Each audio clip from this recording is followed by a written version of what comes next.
Assalamualaikum warahmatullahi wabarakatuh. Salam sejahtera untuk kita semuanya. Saya bersama dengan tim dari kelompok 3. Di sini saya dengan Ngatimin, nanti ada Luz Sesita, ada Rivo Octavian, serta Vian Rama.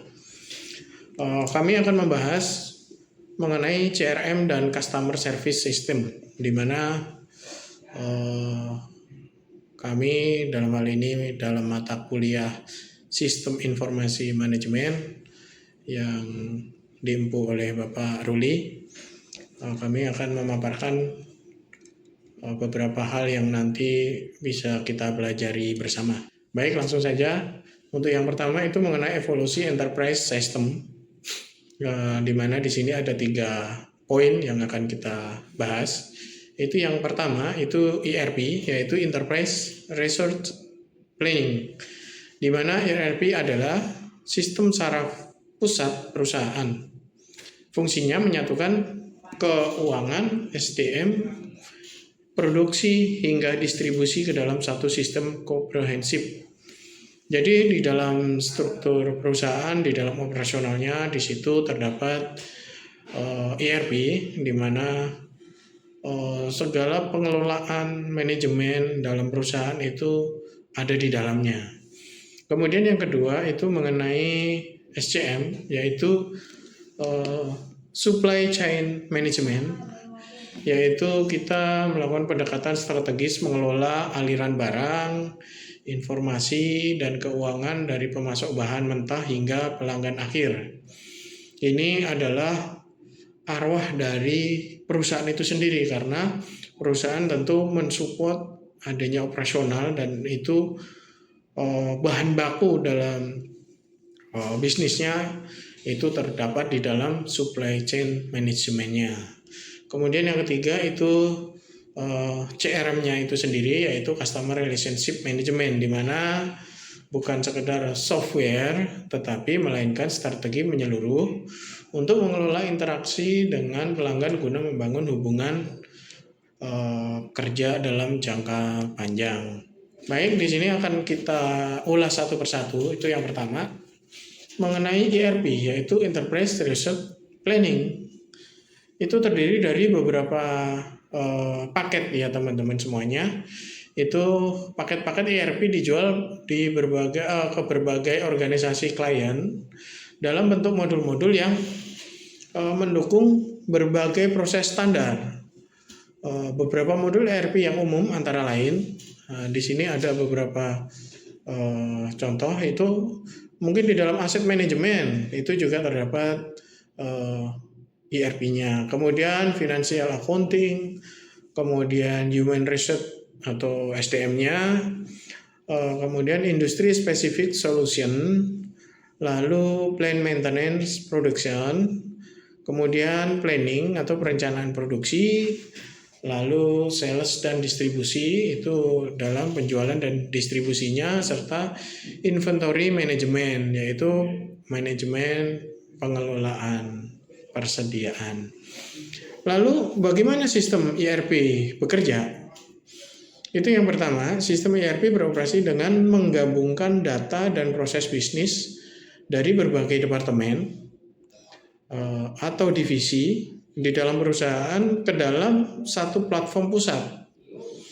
Jadi dari poin-poin yang saya uraikan tadi, itu tentu mempunyai konektivitas, mempunyai hubungan yang sangat erat, sehingga masing-masing bagian itu saling ngeling, saling berhubungan. Hal ini memastikan aliran informasi yang lancar di seluruh organisasi, sehingga setiap bagian dapat mengakses data yang sama secara bersamaan. Tujuannya apa? Jadi semua bagian di dalam manajemen, di dalam perusahaan itu saling terintegrasi. Jadi di situ akan mensupport sistem komunikasi antar bagian dengan sangat baik. Sebagai contoh, ketika departemen penjualan menerima pesanan, informasi tentang pesanan tersebut secara real time ketika akan tersedia untuk departemen manufaktur guna memulai proses produksi dan juga untuk Departemen Keuangan untuk mengelola faktur. Dengan demikian semua departemen dapat bekerja secara terkoordinasi dan efisien. Jadi ketika ada pesanan suatu produk dari penerima pesanan, otomatis di dalam sistem itu tentu pesanan apa, pengadaan langsung nge-link. Untuk penyedia dana juga langsung melihat di dalam sistemnya. Jadi dengan sangat cepat sekali pesanan tersebut bisa dapat diproses. Kemudian yang selanjutnya mengenai manfaat dan fungsi dari sistem enterprise resource planning itu sendiri. Itu yang pertama. Itu sistem ERP menawarkan beragam fungsi dan manfaat yang dapat digunakan oleh perusahaan untuk meningkatkan efisiensi proses bisnis mereka. Jadi dengan adanya ERP ini tentu efisiensi dan sistem bisnisnya akan lebih maksimal, lebih efisien, lebih tepat dan lebih akurat. Kemudian dengan penerapan yang tepat, sistem ERP dapat membantu menjalankan proses bisnis lebih efisien. Berikut adalah beberapa fungsi dan manfaat sistem ERP yang penting. Itu yang pertama, itu mengenai meningkatkan efisiensi seperti yang tadi saya sampaikan, di mana sistem ERP mengurangi kebutuhan untuk melakukan pengelolaan data secara manual atau menggunakan sistem yang tidak terhubung. Ini menghemat waktu dan usaha tenaga kerja. Di samping efisiensi tool atau peralatannya, efisiensi manpower-nya, terus efisiensi waktu juga bisa teratasi di sini. Kemudian yang kedua, keakuratan data. Itu di mana dengan data yang terhubung dan terkini, perusahaan dapat mengandalkan informasi yang akurat untuk pengambilan keputusan. Jadi dengan ERP ini tentu data yang tersimpan atau tersave itu akan lebih akurat dibanding dengan data-data yang diinput secara manual, karena semua tergantung dari manusia. Kalau by system otomatis itu pun juga harus lebih teliti dalam penginputan data-data tersebut. Kemudian yang ketiga, yang berikutnya itu mempermudah pemantauan, di mana pemantauan antar departemen itu menjadi lebih mudah dengan sistem ERP yang terpusat. Ketika perusahaan perlu melakukan pemantauan, mereka hanya perlu menggunakan satu sistem saja. Jadi dengan membuka ERP tentu seluruh bagian, seluruh divisi atau seluruh komponen-komponen dalam perusahaan tersebut bisa mengakses dan bisa melihatnya. Lalu manajemen pasokan yang lebih efektif, di mana ERP memungkinkan perusahaan untuk mengelola rantai pasokan dengan lebih efisien, mengurangi ketidaksesuaian dan kekurangan persediaan. Tentu dengan kita memonitor di ERP, kekurangan persediaan akan lebih cepat teratasi. Lalu yang kedua, itu mengenai supply chain management, yang memiliki definisi yaitu suatu sistem jaringan suatu perusahaan yang terhubung, saling bergantung, dan saling menguntungkan dalam organisasi yang bekerja sama untuk pengendalian. Lalu mengatur dan mengembangkan arus material, produk, dan informasi dari supplier, perusahaan, distributor, toko atau retail, serta perusahaan-perusahaan pendukung seperti perusahaan jasa logistik hingga ke pelanggan sebagai end user. Di mana supply chain management ini maksudnya dari asalnya bahan baku hingga ke distributor, hingga masuk ke unit produksi, hingga sampai ke proses pemasarannya itu terdapat di dalam ERP, sehingga sistemnya akan lebih efisien dan akurat. Lalu tujuannya untuk apa? Supply chain management ini itu untuk mencukupi kebutuhan pelanggan seefisien mungkin. Jadi tetap apapun kegiatannya, apapun sistemnya, pasti yang namanya bisnis pasti arahnya ke efisiensi operasional maksimal dalam pendapatan keuntungan. Lalu komponennya apa saja? Komponen supply chain management itu meliputi perencanaan dan manajemen dari semua aktivitas yang dilibatkan dalam sumber dan pengadaan, konversi serta semua aktivitas logistik. Rantai pasokan atau supply chain manajemen juga meliputi kolaborasi dan koordinasi dengan mitra saluran yang dapat berupa penyalur, para perantara, pihak ketiga selaku penyedia jasa serta pelanggannya. Lalu prosesnya bagaimana? Di sini menurut Made Panjek itu di 2017 dalam penelitiannya itu supply chain management atau manajemen rantai pasokan adalah integrasi proses bisnis antara jaringan yang saling berhubungan dengan pemasok, produsen, pusat distribusi, dan pengecer untuk meningkatkan aliran barang, jasa, dan informasi dari pemasok untuk pelanggan akhir dengan tujuan mengurangi biaya seluruh sistem dan tetap terjaga tingkat pelayanannya. Jadi di dalam proses, baik dalam proses pencarian bahan baku hingga penyaluran ke user terakhir, itu dapat lebih terintegrasi dengan ERP. Kemudian manfaatnya itu mengatur aliran informasi yang dapat melalui rantai pasok supply chain untuk mencapai tingkat sinkronisasi yang akan membuat respon terhadap keinginan konsumen lebih responsif dan di saat bersamaan menurunkan cost. Ya, tadi seperti yang saya sampaikan, tujuannya efisiensi, pasti manfaatnya akan memberikan keuntungan yang lebih besar kepada manajemen di dalam perusahaan itu. Kemudian di sini customer relation management itu ada beberapa poin. Itu yang pertama itu dari tujuan CRM dalam strategi bisnisnya, kemudian yang kedua manfaat CRM untuk perusahaan, kemudian yang ketiga bagaimana cara kerja CRM, kemudian yang keempat jenis-jenis customer relationship management. Lalu yang kelima itu komponen penting pada customer relationship management. Kemudian yang selanjutnya itu yang berikutnya itu langkah-langkah implementasi CRM dalam perusahaan. Baik, poin-poin ini akan dilanjutkan penjelasannya oleh rekan saya yang lain. Demikian, silakan teman-teman. Oke, baik. Pada kesempatan kali ini saya akan membantu menjelaskan di pilar kita yang ketiga ada CRM atau Customer Relationship Management. Untuk di materi ini saya akan membantu menjelaskan ada tujuan, manfaat, komponen, pilar-pilar, serta bagaimana cara CRM itu bekerja. Untuk yang pertama ada tujuan CRM dalam strategi bisnis.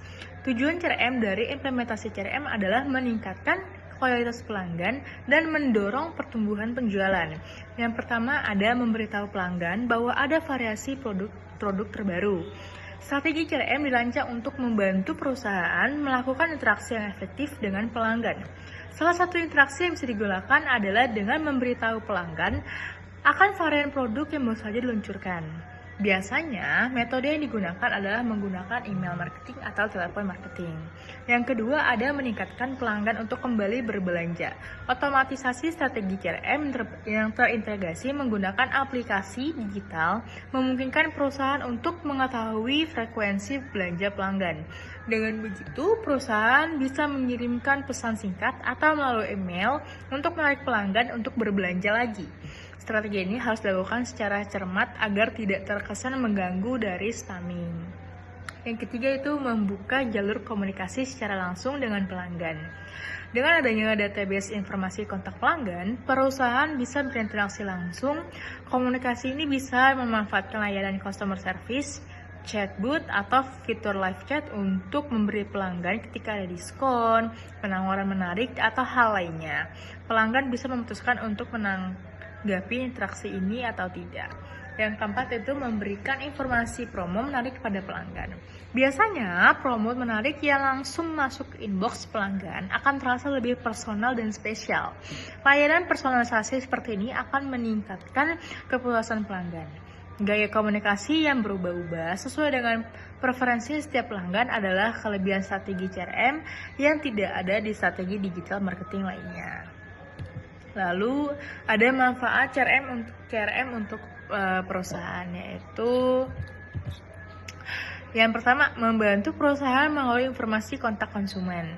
Sistem CRM yang baik akan memungkinkan penyimpanan untuk pengelolaan informasi kontak konsumen secara terorganisir.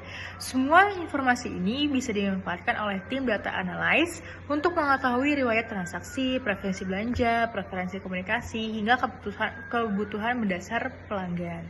Yang kedua adalah membantu meningkatkan konversi sales atau loyalitas konsumen. Data yang dikumpulkan bisa digunakan untuk menentukan pelanggan mana yang membutuhkan penawaran khusus dan mana yang membutuhkan penawaran yang biasa saja. Langkah ini dilakukan agar penawaran yang diberikan lebih relevan, lebih dekat dengan apa yang benar-benar dibutuhkan. Dengan begitu, konversi sales akan lebih memungkinkan untuk terjadi. Lalu yang ketiga adalah otomatisasi pemasaran yang lebih tepat sasaran. Seperti yang telah dijelaskan tadi di awal, sistem CRM terintegrasi bisa mengenali segmentasi konsumen sehingga berbagai penawaran bisa disesuaikan dengan kebutuhan masing-masing segmen. Hal ini membantu tim marketing untuk melakukan kampanye pemasaran yang lebih efisien dan tepat sasaran. Yang keempat ada membantu perusahaan untuk melakukan survei dengan efektif. Informasi kontak yang dikumpulkan juga bisa digunakan perusahaan untuk melakukan survei. Ada banyak survei yang bisa dilakukan perusahaan, seperti survei kepuasan pelanggan, survei kebutuhan pasar, atau survei kualitas produk. Data yang terkumpul nantinya bisa digunakan sebagai pertimbangan untuk menyusun produk baru. Yang ketiga, saya akan menjelaskan bagaimana cara kerja CRM. Yang pertama, ada sistem CRM bekerja dengan mengintegrasikan berbagai aktivitas yang berkaitan dengan pelanggan ke dalam satu platform terpusat.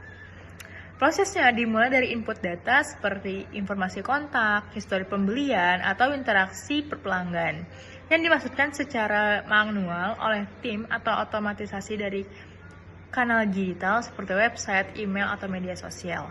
Yang kedua, selanjutnya CRM mencatat dan memantau setiap interaksi mulai dari panggilan, pertemuan, hingga respon terhadap kampanye marketing. Sistem ini kemudian menyusun data tersebut menjadi informasi yang terorganisir dan mudah diakses oleh seluruh tim terkait. Yang ketiga ada dari data yang terkumpul. CRM secara otomatis menghasilkan laporan analitik yang menggambarkan perilaku pelanggan, performa penjualan, dan efektivitas kampanye. Hasil dan inilah yang menjadi dasar pengambilan keputusan strategi demi meningkatkan kepuasan dan loyalitas pelanggan. Saat ini juga ada gambar-gambarnya, bisa dilihat dari cara kerja yang pertama sampai kedua yang ketiga itu terhubung semua. Sampai akhirnya di hasil strategi meningkatkan kepuasan dan loyalitas pelanggan. Lalu yang keempat, saya akan menjelaskan jenis-jenis Customer Relationship Management atau CRM. Yang pertama yaitu ada CRM operasional. CRM ini berfokus pada otomatisasi berbagai proses yang terkait langsung dengan interaksi pelanggan. Contohnya penjualan, layanan purna jual, dan aktivitas pemasaran. Nah, tujuan dari CRM operasional ini adalah meningkatkan efisiensi operasional serta menyederhanakan alat kerja, sehingga pelanggan dapat dilayani lebih tepat dan cepat. Yang kedua dari CRM analitis. Berbeda dari CRM yang operasional, analisis ini mengedepankan pemanfaatan data pelanggan untuk menghasilkan insight yang mendalam. Sistem ini membantu bisnis memahami pola perilaku pelanggan, preferensi, hingga efektivitas strategi pemasaran telah dijalankan. Yang ketiga ada CRM kolaboratif, yaitu untuk memfasilitasi sinkronisasi antar tim internal seperti penjualan, pemasaran, dan layanan pelanggan. Sistem ini memungkinkan setiap tim untuk berbagi informasi secara real time dan bekerja secara terintegritas dalam memberikan pengalaman pelanggan yang lebih mulus dan konsisten. Juga meminimalkan kesenjangan informasi antar departemen. Yang keempat ada CRM Campaign Management, yaitu berperan sebagai pusat kendali untuk seluruh aktivitas kampanye pemasaran. Fungsinya mencakup perencanaan, peluncuran, hingga evaluasi kampanye berdasarkan data yang dikumpulkan secara real time. Yang kelima ada CRM strategis, merupakan pendekatan menyeluruh yang menempatkan CRM sebagai bagian integrasi dari strategi bisnis. Jenis ini tidak hanya mencakup teknologi, tetapi juga menyatukan proses operasional dan peran manusia dalam satu kesatuan untuk membangun hubungan jangka panjang dengan pelanggan. Bertujuan untuk menciptakan nilai lebih bagi pelanggan melalui keputusan berbasis data yang menyentuh seluruh aspek bisnis. Lalu ada komponen-komponen penting pada Customer Relationship Management, yaitu data pelanggan. Komponen paling mendasar atau basic dari CRM adalah data pelanggan. Informasi seperti nama, riwayat, pembelian, interaksi sebelumnya menjadi preferensi, hingga feedback pelanggan menjadi aset utama dalam membangun relasi yang personal dan relevan. Yang kedua adalah manajemen kontak dan interaksi. CRM memungkinkan perusahaan untuk mencatat seluruh interaksi dengan pelanggan, baik melalui email, telepon, chat, maupun pertemuan langsung. Interaksi ini juga menciptakan konsistensi dalam komunikasi yang berkontribusi besar terhadap kepercayaan dan loyalitas pelanggan. Yang ketiga ada otomatisasi proses. Berbagai proses seperti pengiriman email, follow up, penjadwalan aktivitas sales, atau distribusi kampanye yang dapat dijalankan secara otomatis sehingga mengurangi beban kerja manual dan meminimalkan resiko kesalahan manusia atau human error. Lalu ada 4 analitik dan pelaporan. Dengan sistem pelaporan yang terintegrasi, perusahaan bisa mengukur performa tim penjualan, melihat tingkat konversi kampanye pemasaran, hingga memahami tren dan perilaku pelanggan. Analitik yang dihasilkan juga dapat dimanfaatkan untuk membuat keputusan yang lebih tepat berdasarkan wawasan objektif dari real time, bukan hanya berdasarkan asumsi. Yang kelima ada integrasi sistem, yaitu penting untuk memastikan bahwa sistem ini terintegrasi dengan perangkat lunak yang digunakan untuk perusahaan. Misalnya ada ERP, email marketing tools, atau helpdesk system. Yang keenam ada user interface dan aksesibilitas. Tampilan antarmuka atau UI yang intuitif dan memudahkan akses menjadi faktor penting agar CRM dapat digunakan secara konsisten oleh seluruh tim. Sistem yang kompleks dan sulit dinavigasi justru akan menghambat adopsi pengguna, bahkan bisa menyebabkan kesalahan input data. Lalu yang terakhir ada langkah-langkah implementasi CRM dalam perusahaan. Yang pertama ada identifikasi tujuan dan kebutuhan bisnis. Langkah pertama adalah memahami dengan jelas tujuan implementasi CRM ini. Apakah perusahaan ingin meningkatkan penjualan, memperkuat pelayanan pelanggan, atau mempercepat proses pemasaran? Yang kedua ada pilih platform atau aplikasi CRM yang tepat. Setelah mengetahui kebutuhan bisnis, langkah selanjutnya adalah memilih platform CRM yang sesuai. Banyak banget pilihan tersedia di pasar, dari CRM yang bersifat general seperti Salesforce atau HubSpot, hingga solusi lokal yang rancang untuk pasar Indonesia. Lalu yang ketiga adalah lakukan migrasi data dengan hati-hati. Jika perusahaan sebelumnya telah menggunakan sistem manual atau software lain, maka proses migrasi data menjadi tahap krusial. Semua data pelanggan, riwayat transaksi, dan catatan komunikasi harus dipindahkan ke sistem CRM baru dengan akurat dan aman. Lalu yang keempat adalah sesuaikan sistem dengan proses bisnis internal. Sistem CRM yang baik dapat bisa mengikuti alur kerja perusahaan, bukan sebaliknya. Oleh karena itu, penting untuk melakukan konfigurasi sistem agar sesuai dengan proses bisnis internal. Yang kelima adalah lakukan pelatihan untuk tim yang terlibat. Pelatihan menjadi kunci sukses implementasi CRM. Setiap tim yang mengukur sistem seperti sales, marketing, dan customer service harus memahami cara kerja, manfaat, serta proses prosedur penggunaan CRM dalam pekerjaan sehari-hari. Yang terakhir ada monitoring dan evaluasi berkala. Dari evaluasi ini, perusahaan dapat mengidentifikasi area yang perlu ditingkatkan, baik dari sisi teknis, workflow, maupun kebiasaan pengguna. Jangan ragu untuk melakukan perbaikan atau penyesuaian demi memaksimalkan manfaat dari CRM strategi ini agar strategi CRM lebih mudah digunakan jika perusahaan mempunyai aplikasi khusus yang sudah terintegrasi dengan sistem. Maka itu kalian udah bisa pakai CRM yang lebih spesifik, lebih bagus yang perusahaan kalian butuhkan. Seperti itu teman-teman. Untuk slide selanjutnya dan materi selanjutnya akan dijelaskan oleh teman saya yang berikutnya. Terima kasih. Baik, selanjutnya saya akan membahas mengenai SIM atau Sistem Informasi Manajemen.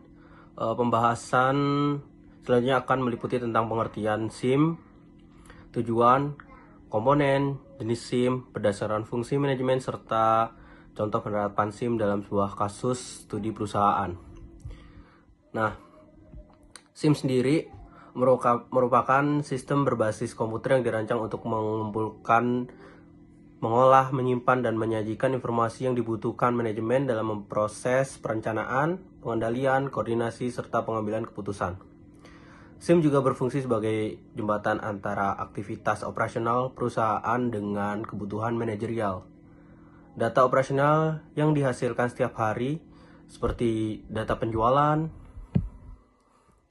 produksi, dan keuangan akan diolah menjadi sistem informasi yang akan dilaporkan guna untuk manajemen menentukan kebijakan perusahaan tersebut.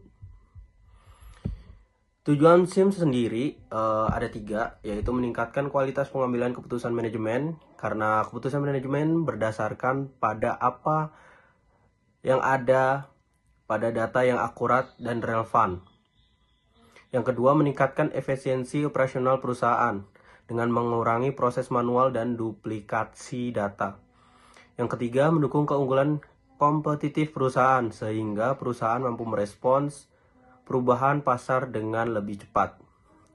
Dengan SIM yang baik, perusahaan akan dapat menghindari keputusan yang bersifat spekulatif atau tidak tentu dan lebih mengutamakan pendekatan berbasis data. Selanjutnya ada komponen sistem informasi manajemen. Komponen tersebut terdiri dari beberapa komponen utama yang saling terintegrasi, yaitu yang pertama ada hardware berupa perangkat keras seperti komputer, server, dan jaringan. Yang kedua ada software, yaitu aplikasi atau sistem informasi yang digunakan. Yang ketiga adalah database sebagai pusat penyimpanan data perusahaan. Yang keempat ada prosedur, yaitu aturan dan alur kerja penggunaan sistem. Yang kelima ada brainware, yaitu manusia sebagai pengguna dan pengelola sistem tersebut. Yang terakhir ada jaringan dan komunikasi data yang memungkinkan pertukaran informasi secara real time. Dengan keseluruhan komponen ini harus berjalan dengan seimbang agar SIM tetap berfungsi secara optimal dan efisien. Selanjutnya saya akan membahas tentang jenis sistem informasi manajemen berdasarkan fungsi. Yang pertama adalah SIM marketing. SIM marketing adalah sistem yang mengumpulkan dan menganalisis data pemasaran untuk mendukung pengambilan keputusan terkait harga, produk, distribusi, dan promosi, atau mengumpulkan, mengolah, dan menganalisis data pemasaran untuk mendukung keputusan strategi pemasaran. Beberapa fungsi SIM marketing meliputi menganalisis pasar dan perilaku konsumen, perencanaan strategi pemasaran, pengendalian penjualan, evaluasi efektivitas promosi. Lalu selanjutnya ada contoh aplikasi marketing. Yang pertama ada CRM atau Customer Relationship Management. Lalu ada sistem penjualan berbasis POS, sistem survei kepuasan pelanggan, dan analisa data media sosial. Lalu ada beberapa manfaat terkait SIM marketing. Yang pertama yaitu mengetahui kebutuhan dan preferensi konsumen, meningkatkan kepuasan pelanggan, meningkatkan efektivitas promosi, dan meningkatkan volume dan kualitas penjualan. Nah, dengan SIM marketing, perusahaan dapat memahami kebutuhan konsumen secara lebih akurat, sehingga strategi pemasaran lebih tepat sasaran. Selanjutnya ada sistem informasi manajemen manufaktur. SIM manufaktur merupakan sistem informasi yang mendukung aktivitas produksi perusahaan, mulai dari perencanaan bahan baku hingga pengendalian proses produksi. Nah, di sini ada beberapa fungsi SIM manufaktur. Yang pertama ada perencanaan kebutuhan bahan baku, penjadwalan produksi, pengendalian kualitas, pengelolaan persediaan, dan pemantauan biaya produksi. Lalu selanjutnya ada contoh sistem manufaktur. Nah, di sini ada MRP atau Material Requirement Planning. Selanjutnya ada ERP atau Enterprise Resource Planning. Selanjutnya ada pengendalian kualitas, Quality Control System. Selanjutnya ada sistem manajemen gudang. Nah, lalu ada manfaat SIM manufaktur. Yang pertama ada mengurangi biaya produksi, menghindari kelebihan atau kekurangan persediaan, meningkatkan efisiensi proses produksi, dan menjaga kualitas produk tersebut. Oke, selanjutnya sistem informasi manajemen keuangan. SIM keuangan merupakan sistem yang menyediakan informasi keuangan untuk mendukung perencanaan dan pengendalian keuangan perusahaan tersebut. Nah, di sini ada beberapa fungsi sistem keuangan, yaitu pertama ada audit internal, yaitu memastikan catatan akuntansi benar, tidak ada kecurangan. Selanjutnya ada forecasting atau peramalan, di mana memprediksi kondisi keuangan dalam 5-10 tahun ke depan. Lalu standar keamanan menggunakan standar akuntansi atau GAAP, dan teknologi XBRL agar laporan transparan bagi investor. Selanjutnya ada contoh SIM keuangan. Yang pertama ada sistem keuangan akuntansi terkomputerisasi. Lalu sistem penganggaran atau budgeting system. Lalu ada sistem rasio keuangan.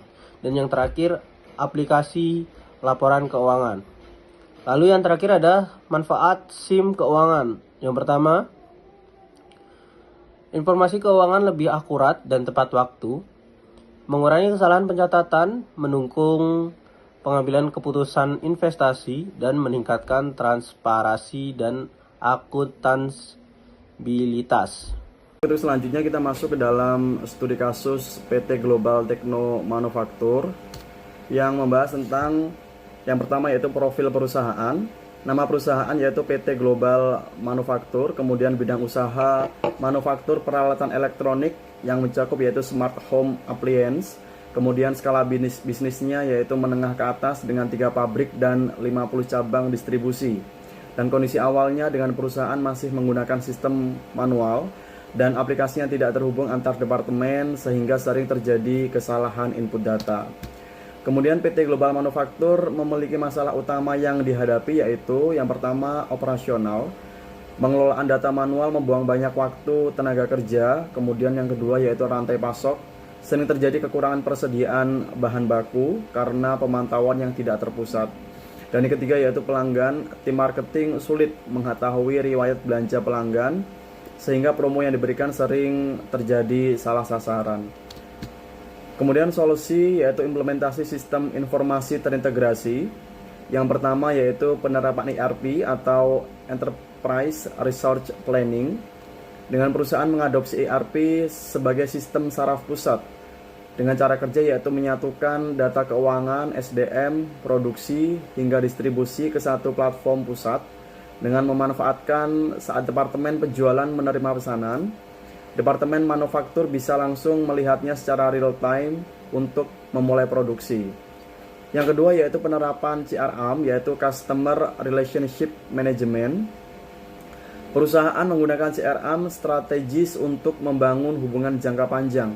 dengan aksi menggunakan data kontak untuk mengirim informasi promo, menarik atau varian produk terbaru melalui email marketing, dengan hasil meningkatkan loyalitas pelanggan dan membantu tim marketing melakukan kampanye yang lebih tepat sasaran. Kemudian yang ketiga yaitu penerapan SCM, yaitu Supply Chain Management, mengintegrasikan aliran barang dari pemasok bahan mentah hingga pelanggan sebagai end user dengan aksi melakukan koordinasi dengan penyedia jasa logistik dan pemasok untuk sinkronisasi pengiriman.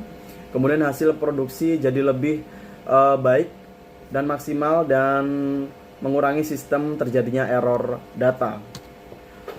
Integrasi fungsi manajemen atau SIM. SIM marketing digunakan untuk analisis perilaku konsumen dan evaluasi sistem promosi. SIM manufaktur membantu penjadwalan produksi dan pemantauan biaya agar tidak terjadi kelebihan persediaan.